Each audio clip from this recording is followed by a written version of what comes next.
엘리의 상태에 대해서 설명을 하고 있습니다. 엘리의 육체적인 상태와 영적인 상태를 말씀하고 있습니다. 육체적인 상태는 많이 좋지 않습니다. 여러분, 나이가 들면 몸이 약해지게 되어 있습니다. 지금도 90세면 건강이 그렇게 육체적으로는 그렇게 썩 좋지 않습니다. 엘리의 나이가 98세인데요. 그 당시에 98세라면 지금보다 훨씬 어려웠을 것입니다. 나이가 많이 들어서 눈이 점점 어두워 앞을 보지 못하게 되었습니다. 이삭도 나이가 들었을 때에 에서인지 야곱인지 구별할 수 없는 지경에 갔습니다. 나이가 들어서 육체가 연약한 그것은 자연스러운 일이고 하나님께서 정하신 일입니다. 문제는 엘리의 영적인 상태입니다. 엘리의 육체적인 상태는 우리가 어쩔 수 없다 하지만 엘리의 영적인 상태가 심각한 문제가 있습니다. 엘리는 청력이 문제가 아니라 하나님의 말씀을 듣지 못하는 상태에 있는 것입니다.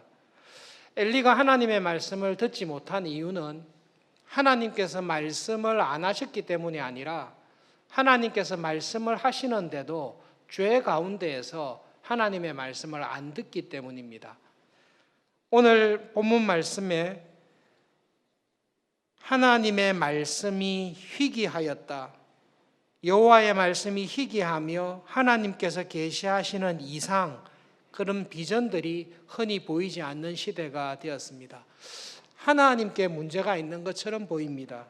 그러나 자세히 살펴보시면 하나님께서는 엘리에게 하나님의 사람을 보내어서 하나님의 말씀을 분명하게 전하십니다. 엘리의 청력이 문제가 있는 것이 아니라 하나님의 말씀을 듣지만 그 말씀에 순종하지 않습니다.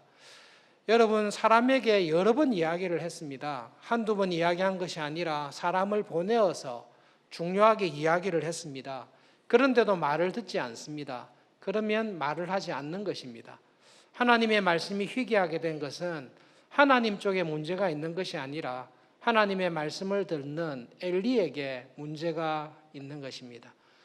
죄 가운데 있는 사람, 하나님께서 죄를 지적함에도 불구하고 그 죄에서 회개하지 아니하고 죄와 더불어 살아가는 사람에게는 하나님께서 경고하시고 말씀하시다가 돌이키지 아니하면 하나님께서 말씀을 하지 않으십니다. 여러분, 영적인 지도자들의 영적인 상태는 굉장히 중요합니다.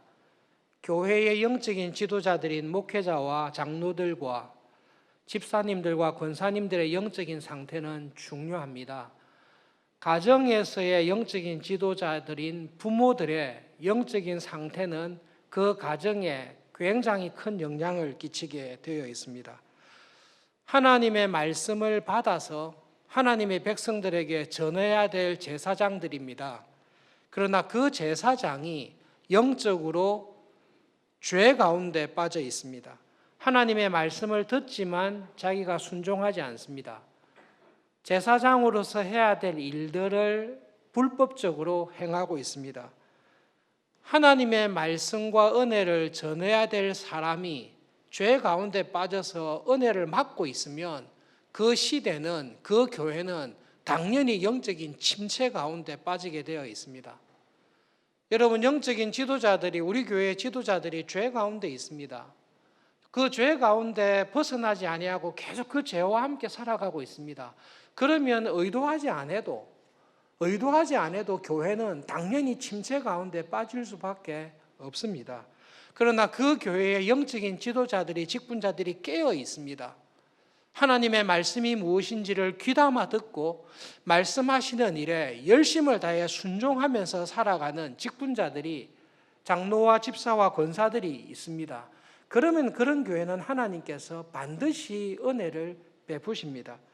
영적인 지도자들의 경건과 영적인 상태는 개인에게뿐만 아니라 그 공동체에 중요합니다.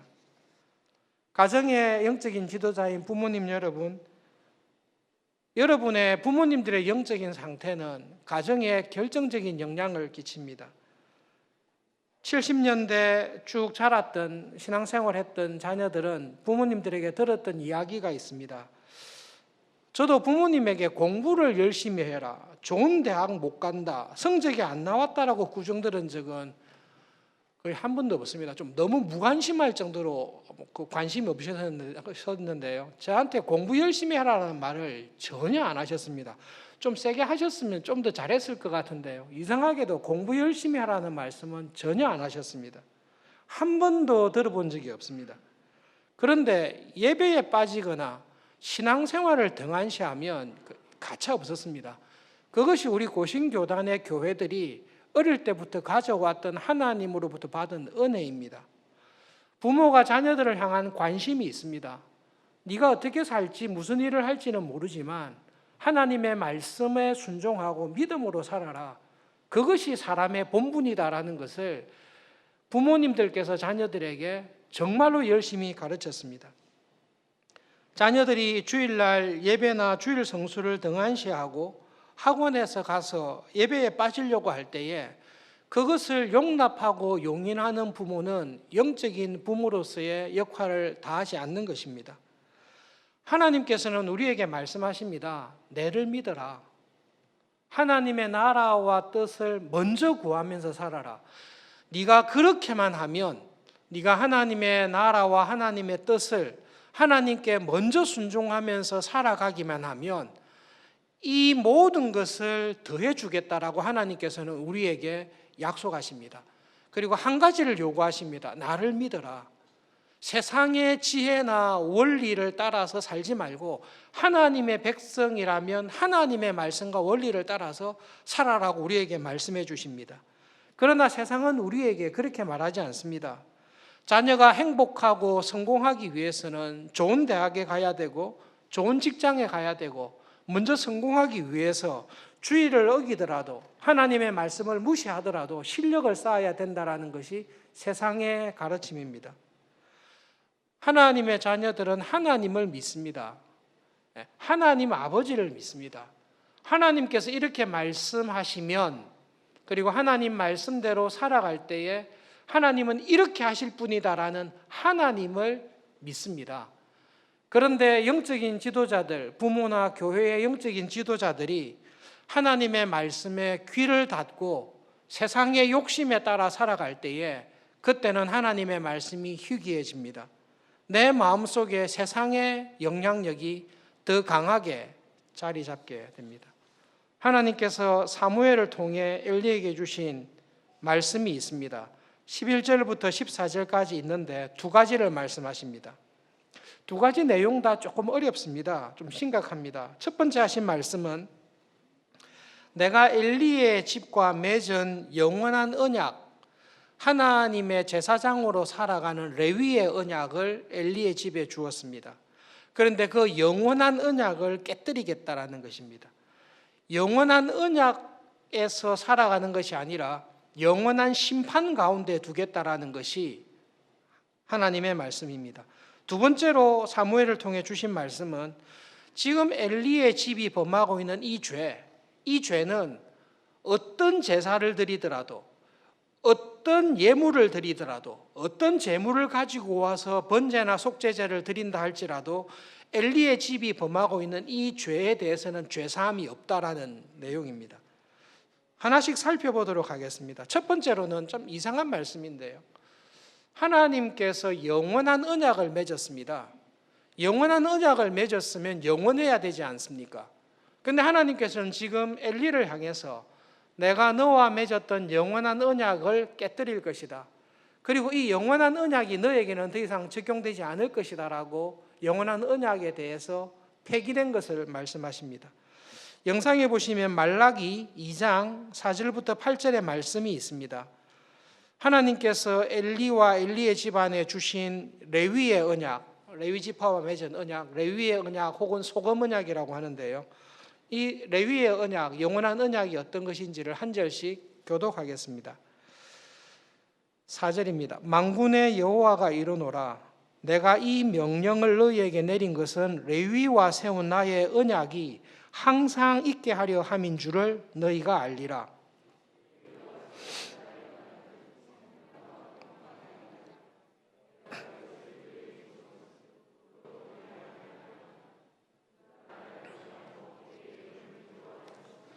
그의 입에는 진리의 법이 있었고 그의 입술에는 불의함이 없었으며 그가 화평함과 정직함으로 나와 동행하며 많은 사람을 돌이켜 죄악에서 떠나게 하였느니라.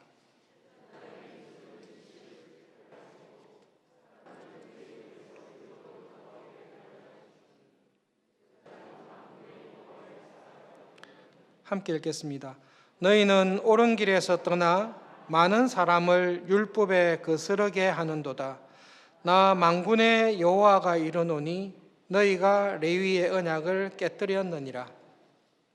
하나님께서 비느하스의 사건 이후로 레위의 언약, 소금의 언약을 맺으시면서 약속한 것이 있습니다. 너희는 지금부터 영원토록 나의 제사장으로 나를 섬길 것이다. 내가 너희들과 맺은 언약은 너희들에게 영원한 생명이 될 것이고 영원한 화평이 될 것이다. 너희들이 나와 맺은 이 언약을 잘 지키면 내가 영원토록 이 레위의 언약, 화평의 언약, 생명의 언약 가운데서 살아가게 될 것이다 라고 약속을 하셨습니다. 여러분, 하나님께서는 언약을 맺으시고 난 이후에 그 언약을 영원토록 지키십니다. 여러분, 언약은 계약인데요, 언약은 두 사람 사이에 맺는 것입니다. 그리고 하나님께서 맺으시는 언약은 영원한 언약입니다. 왜냐하면 하나님께서는 그 언약을 절대로 깨뜨리지 않기 때문입니다. 그런데 이 영원한 언약이 깨어질 때가 있습니다. 언제 깨어지는가 하면 하나님과 이 영원한 언약을 맺은 언약의 당사자인 제사장들이 하나님과 맺은 언약을 깨뜨릴 때에 이 언약은 깨어지게 되어 있습니다. 하나님께서 영원한 레위의 언약을, 소금 언약을 맺으시면서 하나님께서는 이 언약을 계속 지키겠다, 생명과 화평의 언약을 지키겠다라고 약속하시고 지키십니다. 그리고 제사장들에게 요구한 것이 있습니다. 너희들은 비느하스가 했듯이 하나님을 경외해라. 그리고 하나님을 사랑하며 두려워하면서 제사장 노릇을 해라. 너희들의 입에는 진리의 말씀, 하나님이 주신 진리의 말씀으로 백성들을 가르쳐라. 그리고 너희들은 불법하고 불의한 일을 행하지 말라. 하나님과 동행하며 하나님이 주신 이 영광된 언약 안에서 많은 백성들을 죄에서 구원하며 죄 가운데 빠진 백성들이 회개하며 나올 때에 제사를 통해 그들의 죄를 용서해 주는 이 영원한 언약의 당사자로 살라고 말씀하십니다. 그런데 이 언약을 맺었던 엘리와 엘리의 집안이 하나님과 맺은 레위의 언약을 깨뜨리는 것입니다. 스스로 하나님을 경외하는 자리에서 떠납니다. 하나님을 두려워해야 되는데 하나님을 경멸하는 자리로 들어갑니다. 많은 사람을 죄에서 구원해야 되는데 자기가 먼저 죄에 빠지고 그 죄에서 벗어나지 않을 뿐만 아니라 많은 사람을 죄로 인도하고 있습니다. 하나님께서 사무엘을 통해 엘리와 엘리 집에 대해서 하시는 말씀이 있습니다. 영원한 언약을 맺었는데 너희가 이 영원한 언약을 깨뜨리고 이 언약을 파기하고 나갔다라는 것입니다. 여러분, 하나님께서 영원한 언약을 맺어도 이 영원한 언약의 당사자인 제사장들이 그 언약을 거부하고 파기하고 죄 가운데 가면 이 영원한 언약은 깨어지게 되어 있습니다. 하나님의 은혜로 우리를 구원하셨습니다. 우리가 주님의 교회의 지체로 살아갑니다. 하나님은 우리에게 영원한 구원을 약속하십니다. 하나님의 말씀을 듣고 하나님을 경외하며 믿음으로 살아갈 때에 하나님은 우리에게 주신 구원을 영원한 구원으로 보장하시고 지켜주십니다. 그런데 하나님을 믿고 살아가는 내가 죄를 범합니다. 죄 가운데 빠져 있습니다. 그 죄를 회개하라고 말씀하실 때에 죄에서 벗어나지 않습니다.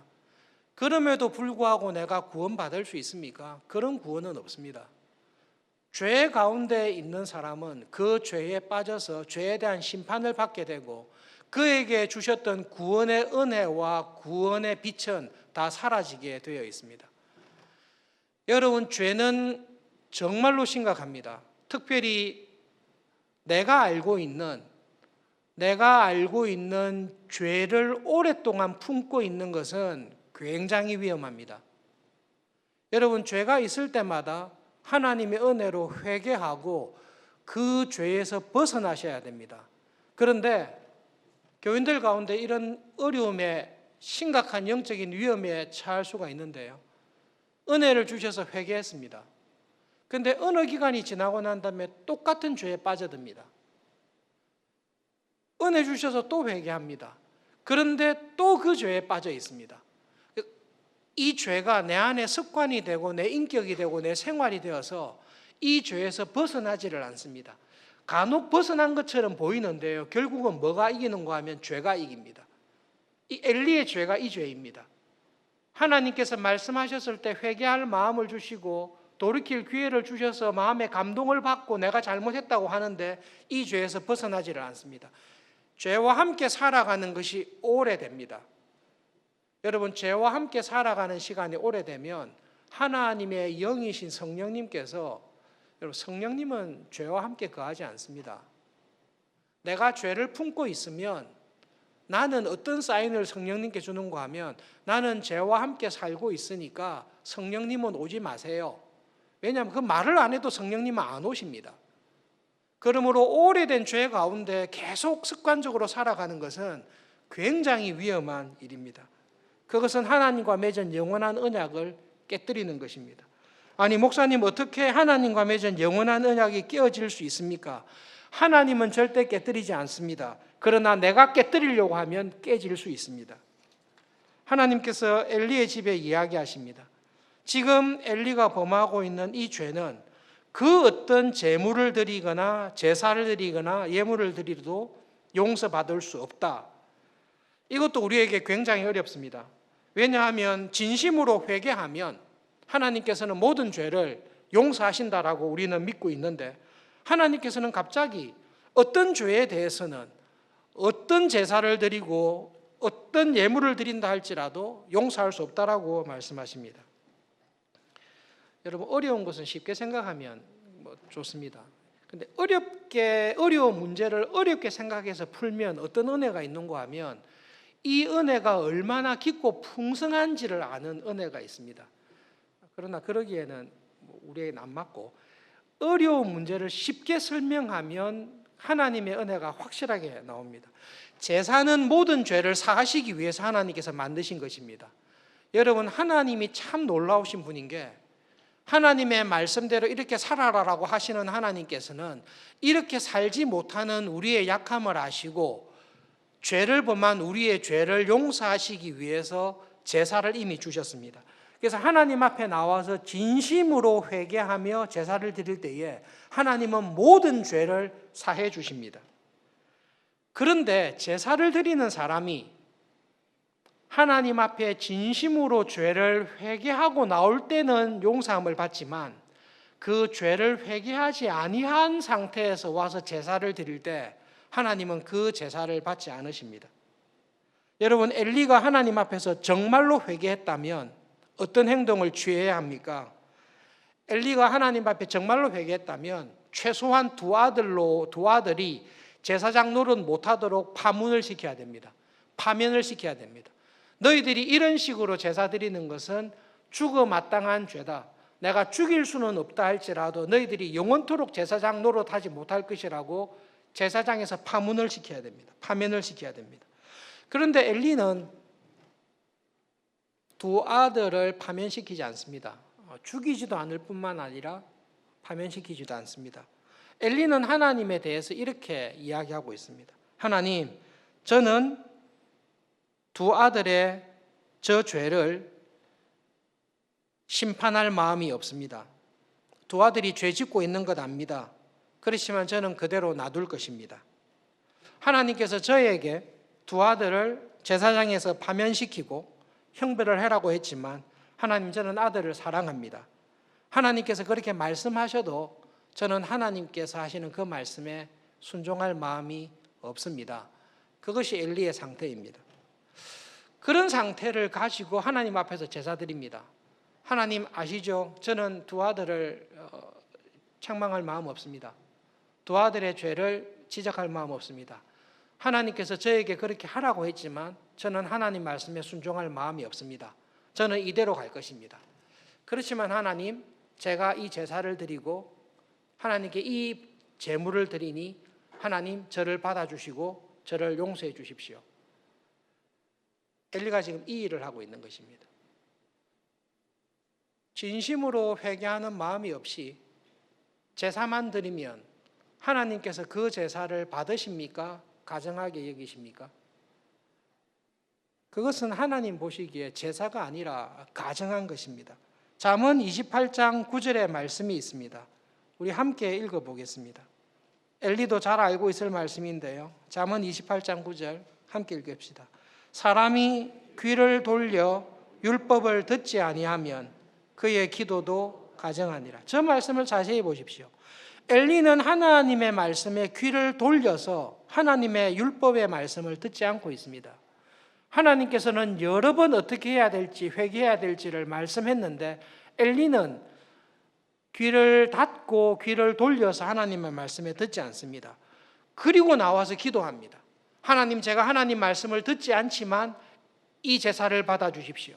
하나님에게 순종할 마음이 없지만 하나님 이 기도를 들어주십시오. 그 기도는 하나님이 보시기에 가증한 기도입니다. 하나님은 받지 않습니다. 왜 안 받습니까? 정말로 하나님 앞에 회개하는 사람이라면 성령님의 말씀에 귀를 기울입니다. 회개하라고 하시구나. 이 죄를 하나님께서 끊으라고 하시구나. 끊을 수 있는 힘을 주시겠다고 하시구나. 그래서 끊고 순종하며 나와야 됩니다. 그런데 이 죄를 오랫동안 품고 있어서 죄와 함께 살아가는 것이 익숙해졌습니다. 그리고 이 죄를 떨쳐내는 것이 귀찮습니다. 성령님께서 은혜를 주셔서 이 죄를 회개해야 된다라고 하는데 마음의 감동을 받지만 눌러버립니다. 성령님께서 또 은혜를 주셔서 이 죄를 회개하라고 하는데 또 눌러버립니다.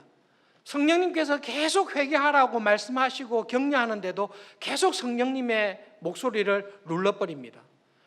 이게 성령님을 거스리는 죄입니다.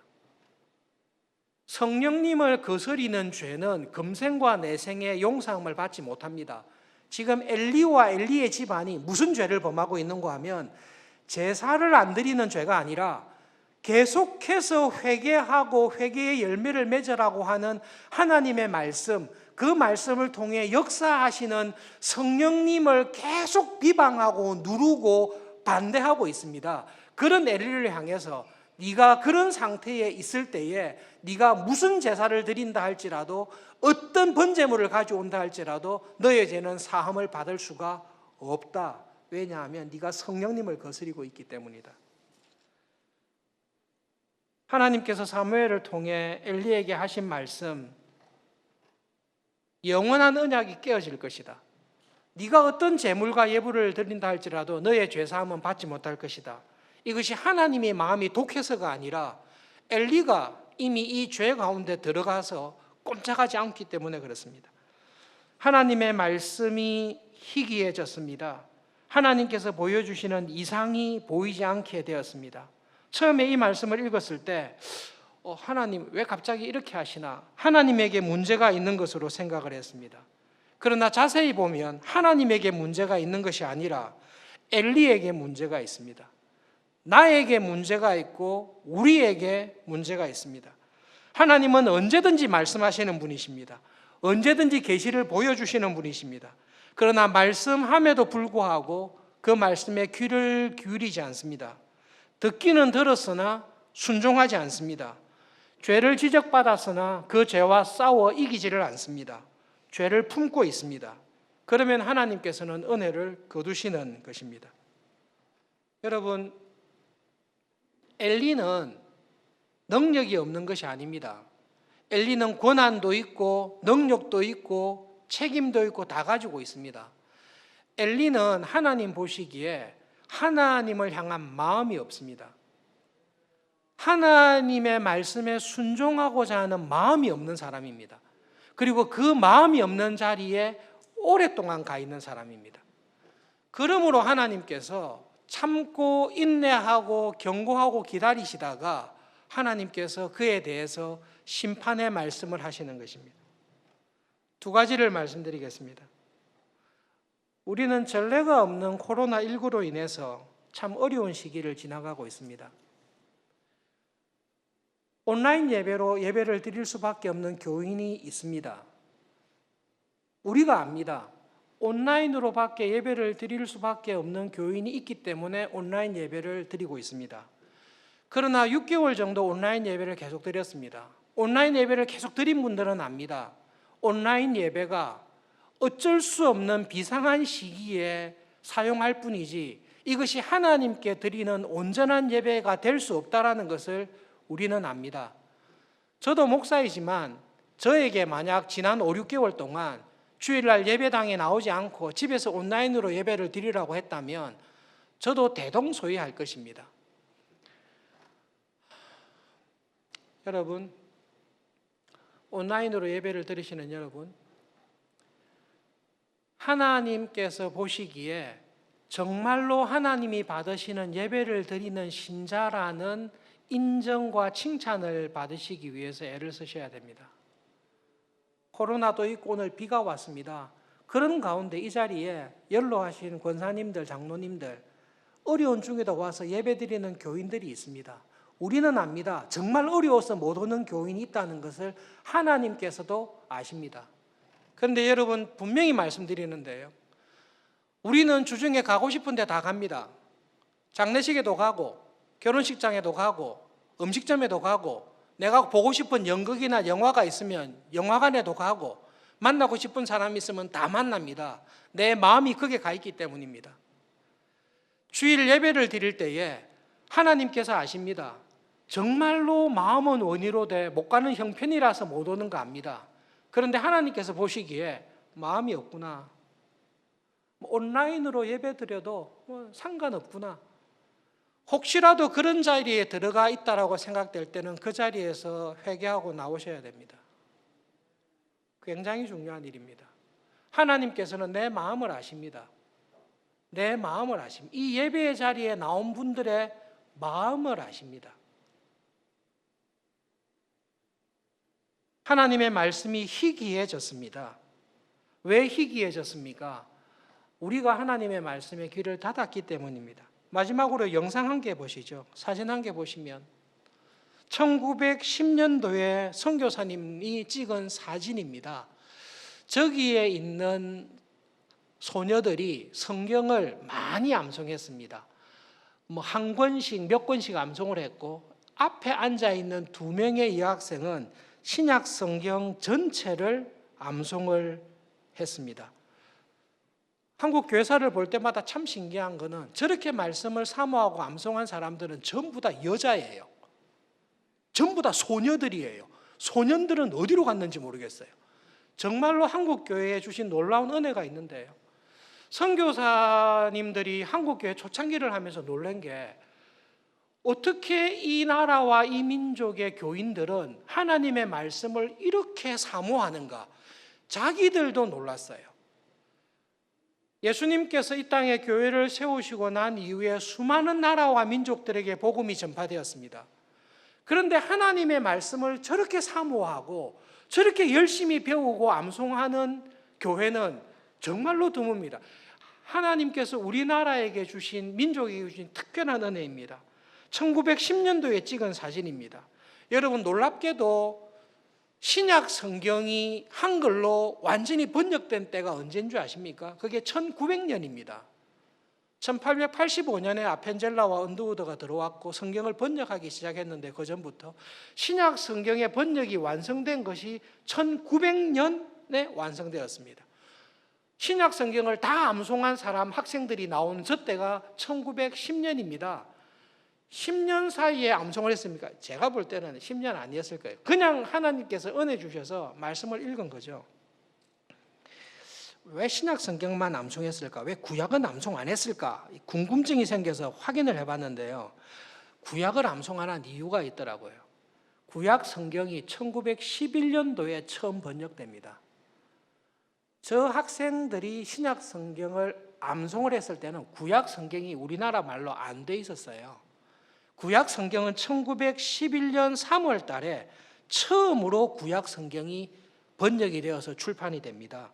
선교사들이 놀랍게도 1911년 몇 권으로 묶여져서 나온 구약 성경이 출판되었을 때에 2, 3% 3, 4%밖에 되지 않는 한국의 교인들 가운데 첫 해에 8,000권의 구약 성경이 판매가 되었습니다.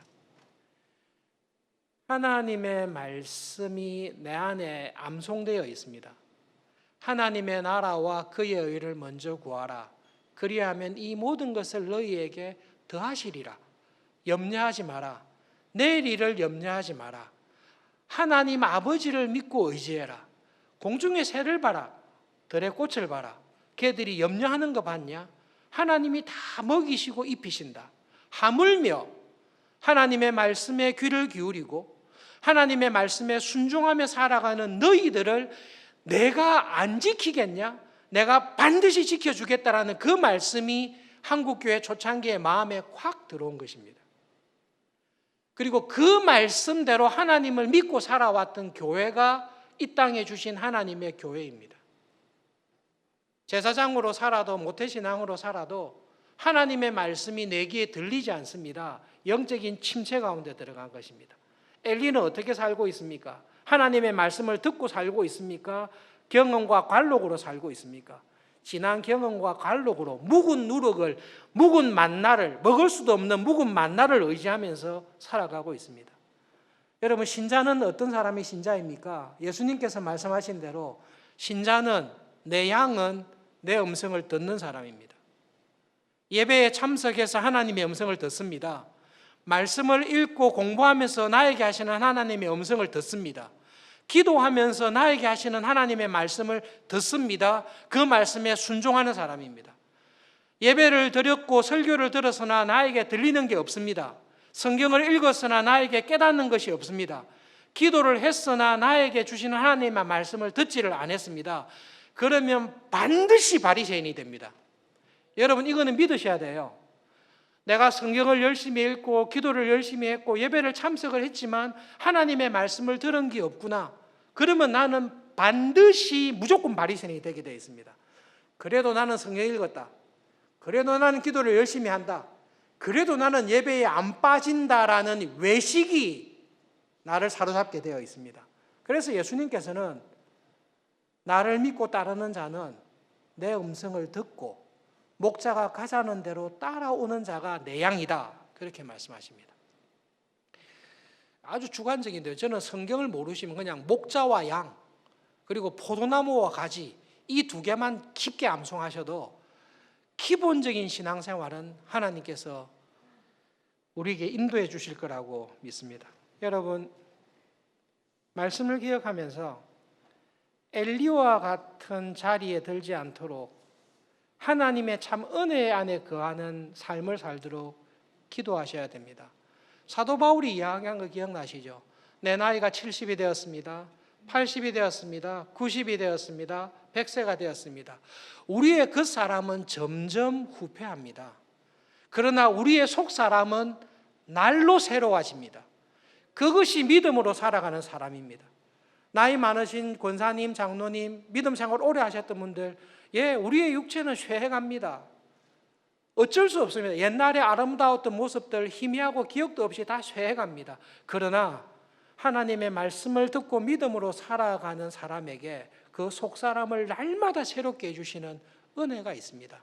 하나님, 그런 은혜를 누리면서 살아가는 삶이 되도록 우리는 간절히 기도해야 됩니다. 여러분, 하나님의 말씀을 사모하시되 하나님의 말씀을 통해 목자이신 주님의 음성을 매일 들으면서 살아가는 은혜가 있기를 바랍니다. 죄에서 회개하고 죄와 싸워서 이기고 성령님의 인도하심을 따라서 하나님의 나라의 보화를 쌓아두면서 살아가는 이 믿음의 길에서 하나님, 저를 날마다 새롭게 해주십시오. 하나님의 말씀이 희귀한 것이 아니라 하나님의 말씀이 세력을 얻어서 내가 무슨 생각을 하든지 무슨 행동을 하든지 하나님의 말씀이 나를 사로잡아서 그 말씀과 함께 동행하는 그런 구원의 은혜 가운데 살아가는 내가 되도록, 우리 교회가 되도록 하나님 은혜를 주십시오. 말씀을 기억하면서 함께 간절히 기도하겠습니다. 하나님, 저의 삶 가운데 하나님의 말씀이 세력을 얻게 해주십시오. 목자이신 주님의 음성을 날마다 들으면서 살아가게 해주십시오. 나의 겉사람은 날로 후패해 갈지라도 나의 속사람이 날마다 강건해지는 주님과 동행하는 한 달이 되도록, 남은 삶이 되도록 은혜를 주십시오. 기도하겠습니다.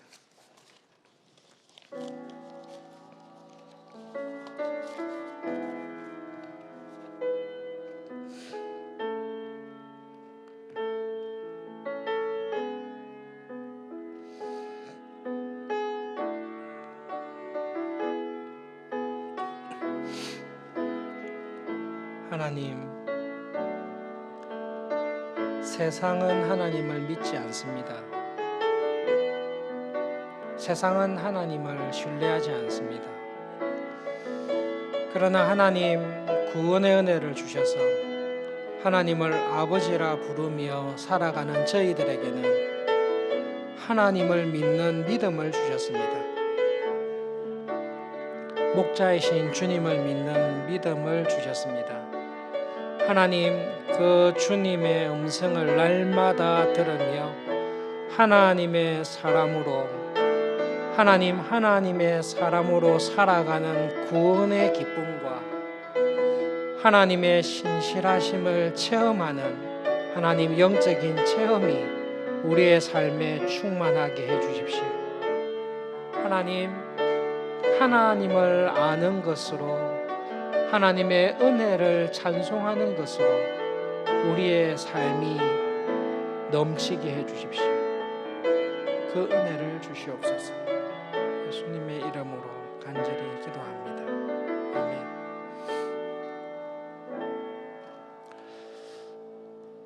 하나님 아버지, 세상은 하나님을 믿지 않는 것을 저희들이 압니다.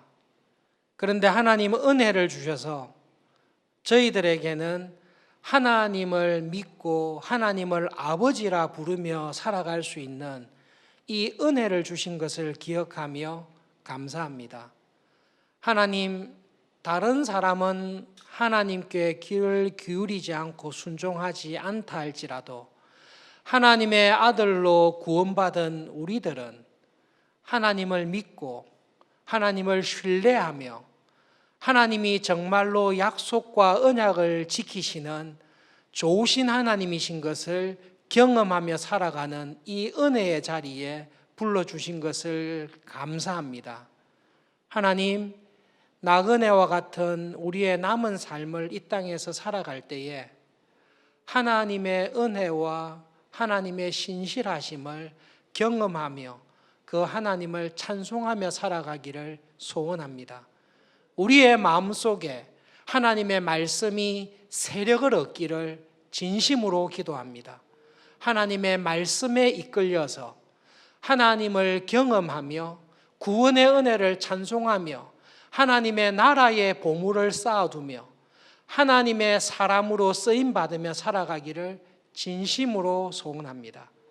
하나님, 그러한 예배자로, 그러한 믿음의 사람으로 살아가는 은혜를 우리 교회에, 이 예배의 자리에 참석한 저희 모두에게 매주일마다 넘치도록 부어주십시오. 우리의 속사람이 날마다 새로워지는 것을 경험하며 하나님의 사람으로 살아가는 구원의 기쁨이 우리를 주장하게 해 주시옵소서. 예배의 자리로 불러주신 하나님의 은혜에 감사드리며 예수님의 이름으로 기도합니다. 아멘.